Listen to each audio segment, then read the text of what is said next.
समोरच्यांनी काय दिलं? देवळात वाजवायची घंटा दिली का? ती आम्हाला शिव्या देतात, ती बिनकामाची.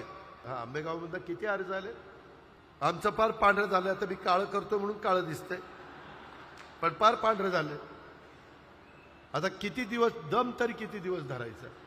बरं तिथं पण काय राहिलं? आपलं कामच एक नंबर आहे. फक्त तुम्ही पाठीशी उभं राहा. लोकसभेसारखा दणका नका रे देऊ नका. लय वांगाळ वाटतं. एवढं काम करून बेमीच्या देठापासून ओरडतोय, सांगतोय, घाम येतोय, तरी राव सांगतोय, पटवून देतोय. समोरच्यांनी काय दिलं?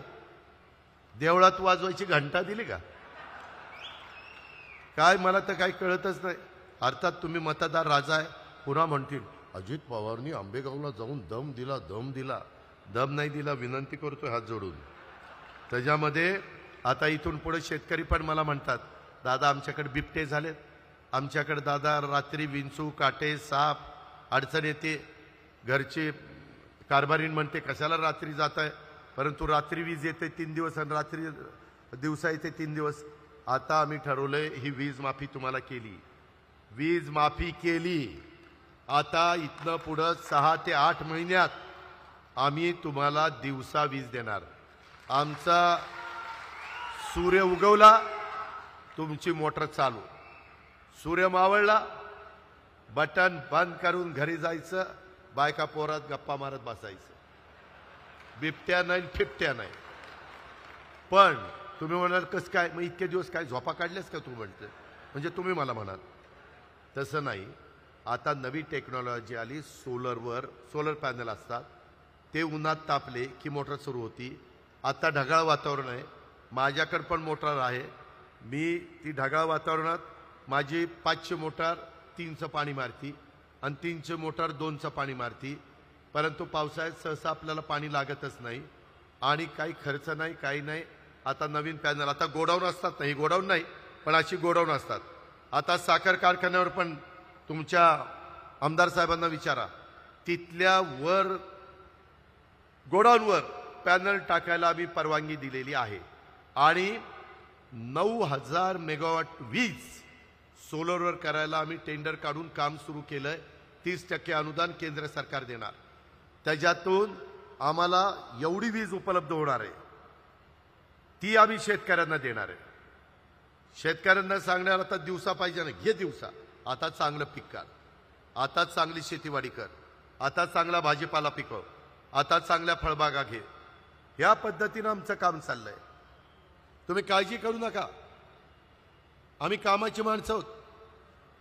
ती आम्हाला शिव्या देतात, ती बिनकामाची, त्याच्यामुळे ती शिव्या देत बसली. भावनिक होऊ नका. नाहीतर आता तुम्ही आम्हाला दिलीपरावांना कधीतरी संधी दिली पाहिजे. आमचं पार पांढरं झालं. आता मी काळं करतो म्हणून काळं दिसतंय, पण पार पांढरं झालं. आता किती दिवस दम, तरी किती दिवस धरायचं? बरं तिथं पण काय राहिलं, पार गेलं. मग जुने फोटो बघतो, आयला किती चांगले होते केस आपले. कालच आता जुन्नरला मला दाखवलं, दादा 90चे पांडुरंग इथं बसलं का? पांडुरंग नाही गेला. कालच त्याने मला फोटो दाखवले. गमतीचा भाग जाऊ द्या. आपण एका परिवारातलं, महाराष्ट्र आपला परिवार आहे, त्याच्यानंतर पुणे जिल्हा आपला परिवार आहे. आम्ही पुणे जिल्ह्यातल्या सगळ्या संस्था चांगल्या चालवतो. PDCC बँक आज राज्यात नंबर 1ची बँक आहे का नाही? आहे. ती आम्ही बारकाईनं दिलीपराव लक्ष देतात म्हणून. आपले सगळे कारखाने आपल्या हाताबाहेतले चांगले आहेत की नाही? आहे. आपल्या बँका चांगल्या आहेत का नाही? तुम्ही बघा, तुमची बँक बघा, माझी बारामतीची बँक बघा. आपलं काम चोख आहे. हे समोरचे निव्वळ दिशाभूल करणारे आहेत. म्हणून आमची तुम्हाला सगळ्यांना विनंती आहे की आता दिलीपरावांनी सांगितलेलं आहे, आता इथं प्रांताध्यक्ष बसलेत राष्ट्रवादीचे, ते कुणाकुणाला तिकीट देणारे आम्हालाच माहीत नाही. त्यांच्याकडे अर्ज आल्यावर ते बघतील. आंबेगावमध्ये किती अर्ज आले? 4 आलेत का? मग ते मुलाखती घेणार आमच्या. कोण? सुनील तटकरे. आणि मग ठरवणार कुणाला तिकीट द्यायचं. अरे खरंच आहे, ते प्रांताध्यक्ष आहे. लोकसभेचं तिकीट माझ्या हातात आहे, मी राष्ट्रीय अध्यक्ष आहे. गमतीचा भाग जाऊ द्या. परंतु सांगायचं तात्पर्य की आया बहिणींनो, माय माऊलींनो, आमच्या बांधवांनो, आपण तरुणींनी सगळ्यांनी एकोप्यानी अतिशय चांगली अशा प्रकारचे कर्तृत्ववान माणसं सारखी त्या ठिकाणी आपल्याकडे येत नाही. आपलं नशीब समजा. आणि दिलीप वळसे पाटील साहेबांनी त्यांची भूमिका इथं व्यक्त केलेलीच आहे. महायुतीच्या निमित्तानं ती जागा राष्ट्रवादी काँग्रेस पक्षालाच मिळणार आहे, त्याबद्दल कुणाला दुमत असायचं कारण नाही.